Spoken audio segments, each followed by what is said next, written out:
Meet the man who ran one of the most violent cartels in modern history, Nemesio Oseguera Cervantes, aka El Mencho. And you see, El Mencho wasn't no ordinary cartel boss. Let me put it to you like this. His group, the CJNG, was worth $50 billion. You know how much crime you gotta do to make $50 billion? So the United States and Mexico had a problem. They got together, they said, now El Mencho doing too much. United States said, so Mexico, let us know what he be doing down there. Mexico said, well, for starters, he be selling that stuff. The United States said, well, of course. Where he be coming to? Texas, California, Mexico said, no, he be selling all over the world. He be in Africa, he be in China, he worldwide with it. United States said, $50 billion. Yeah, that makes sense. Mexico said, yeah, and don't get mad, but he also be stealing oil. The United States said, what y'all need? The CIA, the FBI? We got to put aside our differences. The United States and Mexico locked in. But CIA this, CIA that, El Mencho was not going to be easy to capture because you're not listening. I said $50 billion. This man basically had his own private military. They even got their names on their uniform. They weren't hiding about it.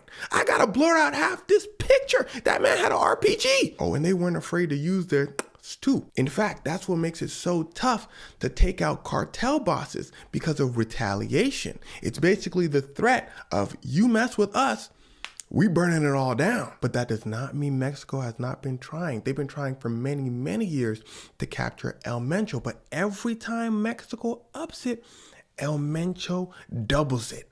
They sent the police after El Mencho. They caught one of his people. El Mencho said, okay, then we're going to catch the police. So El Mencho's group, the CJNG, were blocking roads and police officers. The Mexican government said, okay, so we're going to send the army. El Mencho said, bet, I'm going to send the army too. It's just going to be my army. El Mencho started rocket launching army helicopters out the sky. The United States said, damn, how about we try this our way? You see, if there's one thing you got to know about the United States is it prides itself in gathering intelligence. And what that looks like a lot of times is finding out a target's weakness. In El Mencho's case, it was a woman. Now, people aren't exactly sure if it's this woman, but you get the point. So the United States CIA said, look, he got a girl, let's follow her around. And here's where things start to get wicked. They start following her around. She go to the store, they go to the store. She go to the laundromat, they go to the laundromat. She go and visit El Mencho. They go and visit El Mencho. El Mencho's girl just kept going to this place in Mexico called Tapalpa. They said, Tapalpa? Ain't nothing in Tapalpa.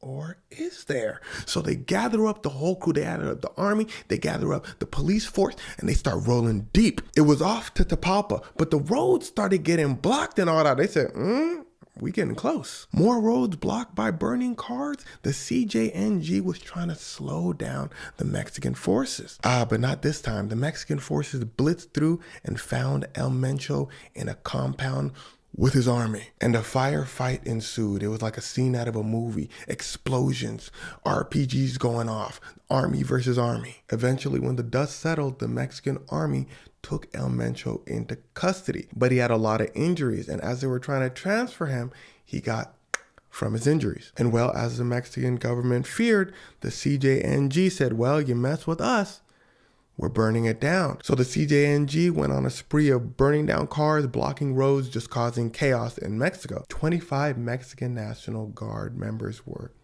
Yeah, the retaliation was real. As for El Mencho's legacy, the CJNG, his cartel group, people are worried about the power vacuum that has now arisen since El Mencho was.